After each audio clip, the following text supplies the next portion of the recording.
തിരുവനന്തപുരം അഞ്ചുതെങ്ങിൽ തീപിടുത്തം, വ്യാപക നാശനഷ്ടം. വൈകുന്നേരം 3:30 മണിയോടെ അഞ്ചുതെങ്ങ് കുന്നുംപുറം പത്രോസിന്റെ വീട്ടിലാണ് തീപിടുത്തമുണ്ടായത്. ഇലക്ട്രിക് ഷോർട്ട് സർക്യൂട്ടാണ് തീപിടുത്തത്തിന് കാരണമായി പറയപ്പെടുന്നത്. വീടിന്റെ ഗേറ്റിനോട് ചേർന്ന് സൂക്ഷിച്ചിരുന്ന ഓയിൽ ക്യാനിലാണ് തീ പടർന്നു പിടിച്ചത്. തീപിടുത്തത്തെ തുടർന്ന് ഗേറ്റിന് മുന്നിൽ സൂക്ഷിച്ചിരുന്ന 2 ഇരുചക്ര വാഹനങ്ങൾ പൂർണ്ണമായും കത്തി നശിച്ചു. മറ്റൊരു സ്കൂട്ടറും വീടും ഭാഗികമായി കത്തി. നാട്ടുകാർ തീ നിയന്ത്രണ വിധേയമാക്കാൻ ശ്രമിച്ചുവെങ്കിലും തീ ആളിപ്പടർന്നത് കാരണം ഫയർഫോഴ്സിന്റെ സേവനം ആവശ്യപ്പെടുകയായിരുന്നു. ആറ്റിങ്ങൽ, വർക്കല എന്നിവിടങ്ങളിൽ നിന്നുള്ള ഫയർഫോഴ്സ് സംഘവും KSEB ഉദ്യോഗസ്ഥരും സ്ഥലത്തെത്തി തീ നിയന്ത്രണ വിധേയമാക്കി. തീപിടുത്തത്തിൽ വീട്ടുടമ പത്രോസിനും മകൻ ജിജോയ്ക്കും പരിക്കേറ്റു. ഇവരെ ചിറയൻകീഴ് താലൂക്ക് ആശുപത്രിയിൽ പ്രവേശിപ്പിച്ചു. തീപിടുത്തത്തെ തുടർന്ന് കത്തിയ വീടിനോട് ചേർന്ന് മണ്ണെണ്ണ ഗോഡൌണും ഇവിടെ ഗ്യാസ് സിലിണ്ടറുകളും സൂക്ഷിച്ചിരുന്നു. ഇവിടേക്ക് തീ പടരാതിരുന്നത് കാരണം വൻ ദുരന്തം ഒഴിവായി. തലസ്ഥാന വാർത്തകൾ, അഞ്ചുതെങ്ങ്.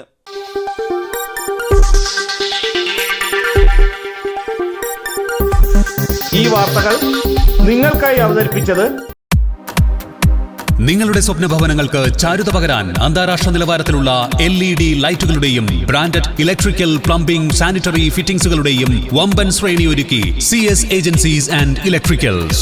മാമംപാലത്തിന് സമീപം, Palamood, Attingal. Phone 9349636108 702552331. CS agencies and electricals, മാമംപാലത്തിന് സമീപം, പാലമൂട്, ആറ്റിങ്ങൽ.